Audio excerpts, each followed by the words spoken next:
Assalamualaikum.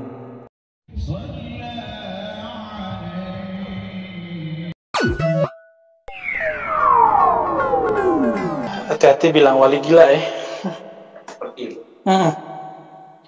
Mungkin yang maksud wali majzub. Al-majzub itu ada di kitab Mawarif, ada di kitab Zubat, ada di kitab Khatmul Awliya. Majzub ini maslubul aqli min ajli syiddati hubbihi bin nabi atau billahi tabaraka ta'ala. Ya. Jadi majzub itu orang yang ketarik rohaninya sehingga akalnya enggak kepake, udah ketutup sama cintanya kepada Allah dan Rasulullah sallallahu alaihi wasallam. Maka majzub ini itu walaupun tubuhnya seperti kita tapi ruh murni. Dia nggak ada hajat sama mobil, dikasih mobil dicoret mobil sama dia. Antum mikir-mikir, antum bilang orang kayak gitu gila. Yang gila kita, gila handphone, gila makan, gila fulus. Ya, mobil kita gores dikit kita banting-banting tuh orang ya. Dibel dikit mobil kita, motor kita, kita bel balik. Betapa antum cinta sama motor, sama mobil. Ya. Terus antum bilang orang kayak gini gila. Yang gila siapa? Ya. Man aktsaru jununa? Nahnu am haula'il majzubun? Ya. Yang lebih gila kita apa mereka? Habib Syekhan banyak yang bilang gila, kurang ajar itu. Nggak ngerti ilmu kewalian ngomong wali.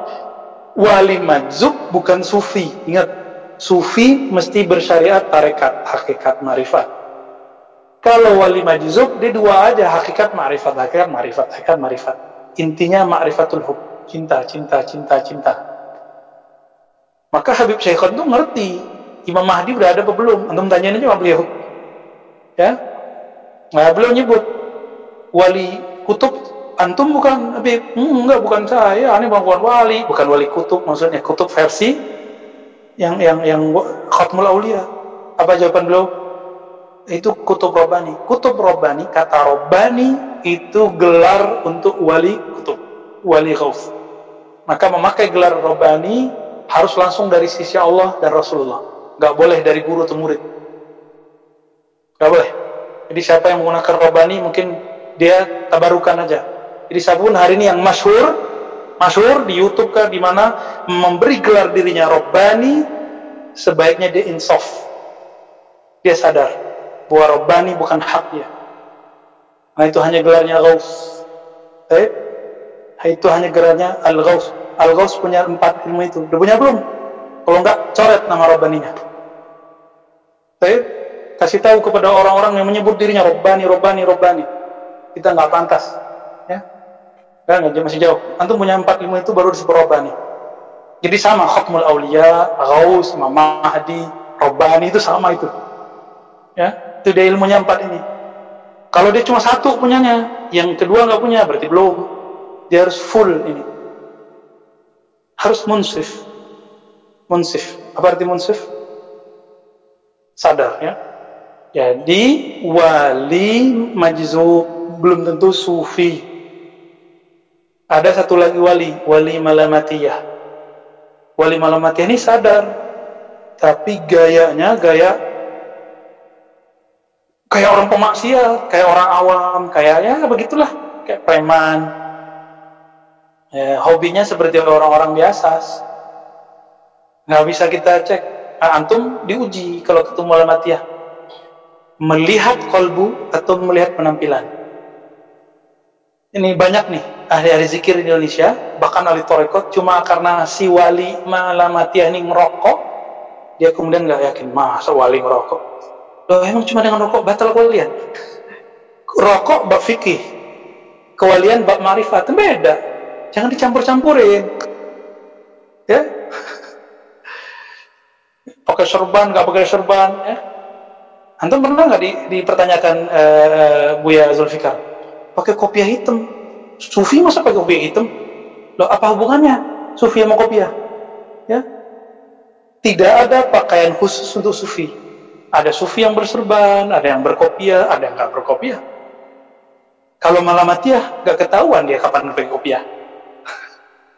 Ya, Jadi wali majzub, wali malamatiyah, baru wali sufi. Orang belajar tarekat belum tentu wali, mursyid bahkan belum tentu wali. Ciri-cirinya kalau masih berebut kemursidan bukan wali itu. Kita minta ampun kepada Allah kalau ada perasaan-perasaan di dalam diri ini, merasa lebih, merasa diri kita ada sesuatu, ya. Kita minta ampun, semoga Allah memberi cahaya dalam diri kita, cahaya tawadu. Kata gurunya, saya mendengar dari salah seorang guru gitu, bahwa zikir Hizbul Bahar maupun Hizbul Nasr itu cukup dibaca 1 kali seminggu karena panas, jadi sekali seminggu, jangan tiap hari. Itu zikir hikmah. Dalam zikir hikmah itu emang dirasa-rasa tuh Hizbul Bahar itu.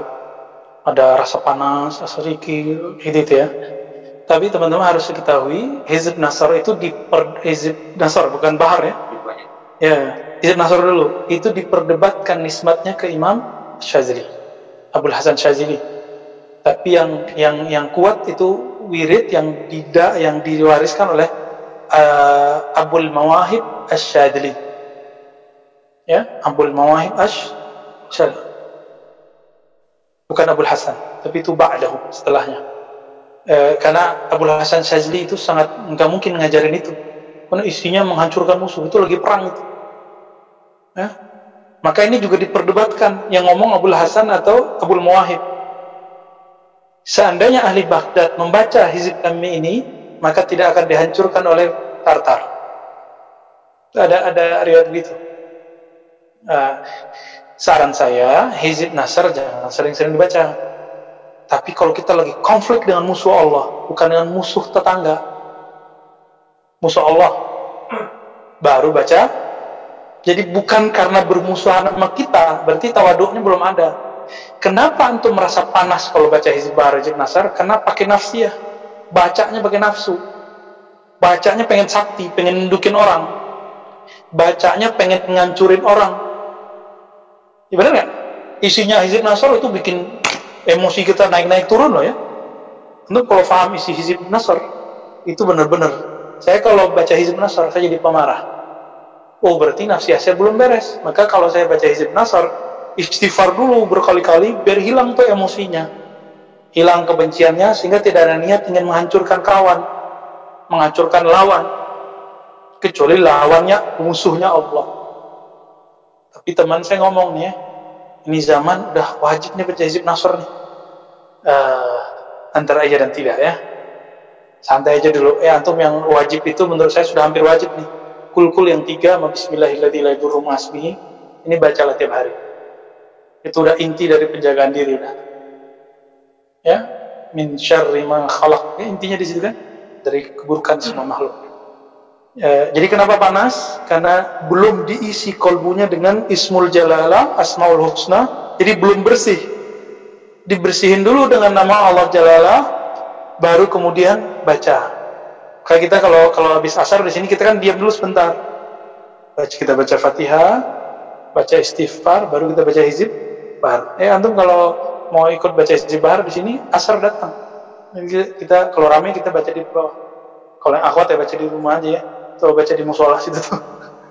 Ya, agak dekat tuh ada musola di sini. Baik.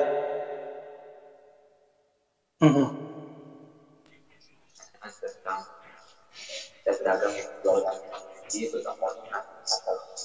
apakah boleh kita tetap harus kita ya nggak kebaruk lah, mahabbah aja bahwa gantungan kunci yang adanya bentuk sandal Nabi, bahkan itu dipeci ya, boleh nggak? Syirik nggak? Karena dikait-kaitin dengan suatu aliran kebatinan di India, yang mana Syekh Al-Haqqani itu dianggap ngambil dari aliran kebatinan itu. Maka Syekh Haqqani itu kan tandanya itu tuh yang dipakai oleh tuan guru gitu nih. Buya Zulfikar kan pakai itu tuh. Nah, mereka cocok lihat itu berkembang di Malaysia, di Indonesia video mengenai fitnah Syekh Haqqani belajar ilmu kezindikan yang mereka mengkultuskan Nabi, mengkultuskan para wali. Antum tahu kan videonya? Ada yang udah dapat share kali ya, di share orang. Saya pernah ditunjukin juga. Itu su'ul fahmi wal dhann. Itu su'ul fahm, pemahamannya nggak nyambung. Ya.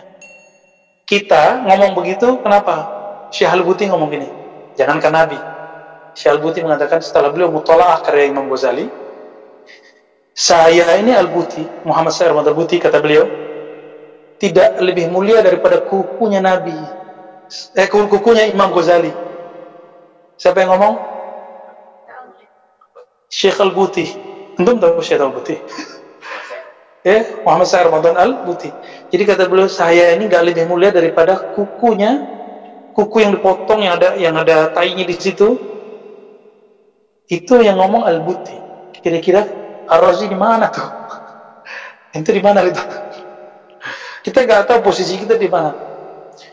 Apalagi sendalnya Nabi. Imam Bukhari itu kan melihat bekas sendalnya Nabi. Nabi jalan dalam mimpinya. Lalu beliau ikutin langkahnya Nabi. Besok datang ke gurunya ahli hadis, ahli tabir mimpi. Kata gurunya, ente bakal jadi orang yang paling sempurna mengikuti sunnah Nabi. Maka ikut Bukhari jadi simbol. Orang bersanad, gak bersanad kan ikutin Bukhari semua. Ya kan? Padahal Bukhari bersanad kan? Kira-kira pengkhianat kan tuh kalau bahasa kasarnya. Kazib gak bohong gak tuh? Imam Bukhari bersanad supaya dapat ilmu hadis, dapat hadis. Sedangkan pengikut Bukhari langsung baca kitab aja. Mana yang ikut Bukhari? Jadi antum yang ikut guru itu lebih dekat ke Imam Bukhari daripada yang cuma baca buku. Baik? Oke.